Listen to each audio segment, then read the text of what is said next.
because you don't have Le'Veon Bell and you don't have James Conner. You're putting more on the shoulders of a quarterback who doesn't appear to mind making mistakes. And that concerns me. And it really does. 3 expressions come to mind about the Pittsburgh Steelers. 3? Yep. Okay. Just desserts, right? How about you reap what you sow? Or how about, you familiar with the expression, cutting off your nose to spite your face? I'm going to show my face, cut off your nose. Right now you look ridiculous. The Steelers cut off their nose to spite their face. They wanted Le'Veon Bell to play this year. That's why they were in talks to bring him back. They didn't want to not have him this year, because as good as James Conner is, and he's quite good, Le'Veon Bell gives you a premium over James Conner. Just think of the couple passes he dropped that could have cost him the game the other day. Le'Veon Bell, better ball security on top of everything else. Le'Veon Bell makes you better. You had a close loss to the Chargers. Win that game with Le'Veon Bell at home. They wanted Le'Veon Bell. Le'Veon Bell said, okay, yeah, I'll come back. Just don't franchise tag me again. Just tell me that and I'll come back. And they said, no, we won't do that. Huh? So you would franchise him because you'd want him back again. So that means you clearly want him. But you won't agree not to franchise him, even though you know he won't come back if you say that. So why would you say you wouldn't franchise him? It's not for this year, it's going forward. You do not want to send players the message as a league or as a team, hey, do what Le'Veon Bell did and you will have your freedom. You'll be a free agent. No, that's a way around that franchise tag, right? Their future business, keeping labor down, was more important to them than winning this season, period. There is no other way to interpret that. So now this is what the Steelers get. I'm glad for you if that's your business strategy. You have sent the message, hey, what Le'Veon Bell did may not work the way you think it will work. We're not going to take you back this year. But this was the trade-off. The Steelers will not win the Super Bowl this year. I didn't think they would anyway. They will not advance very far in the playoffs. They might not win the division. I mean, I'll say they'll win the division because they got that half-game lead. And if you look at the schedule, okay, I'm just telling you right now, they are a noseless team. They cut it off to spite their face, and this is what they get. Listen, the Pittsburgh Steelers can't finish football games.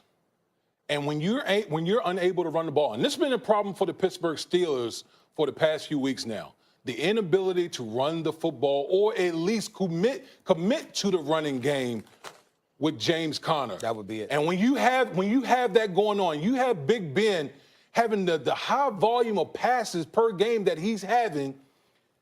What happens Sunday night happens all the time, where the Chargers, down by 16 points in Heinz Field, are able to claw their way back simply because you can't control the football. Okay, because when you pass the ball all the time, at some point you're going to have incompletions. The clock stops. You give the other team opportunities, and that's what we're seeing playing out with the Pittsburgh Steelers, combined with the inability on defense to make adjustments. I've said this before, and I'll say it again. Mike Tomlin is a defensive-minded head coach.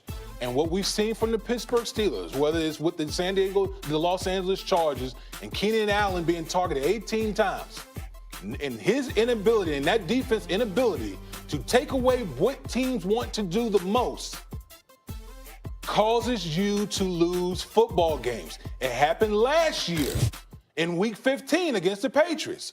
2 minutes to go. Last drive, Gronk gets 4 targets, goes all the way down the field, and they end up scoring the game-winning touchdown with Deion Lewis running it in because of the lack of inability to make in-game adjustments. So with the Pittsburgh Steelers going forward, Stephen A. They need to be able to run. Stephen Listen, A. They got to be able to run the football. To piggyback off that real quick, Stephen A., you know who is able to now control the clock? Because Lamar Jackson is under center, because they got a quarterback who can actually serve that purpose. The Ravens. Who are nipping at your heels right now.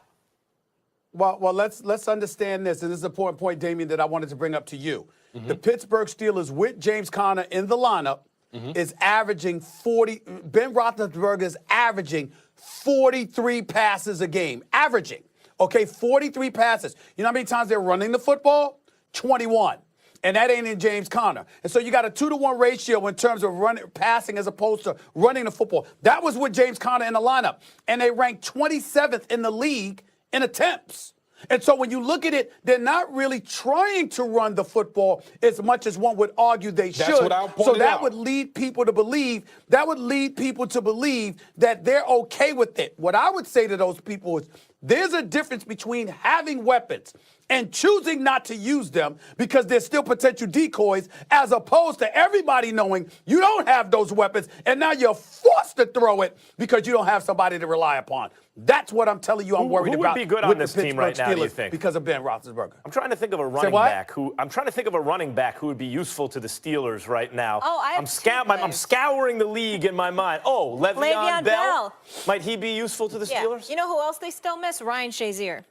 The Right. team's inconsistent, bottom line. All right, we'll leave it there, guys. When we come back, you're sticking with us? I am. Cool beans. Still to come, Washington says they discussed the possibility of bringing in Colin Kaepernick. So why didn't they? The fellas will discuss it next. #trolling.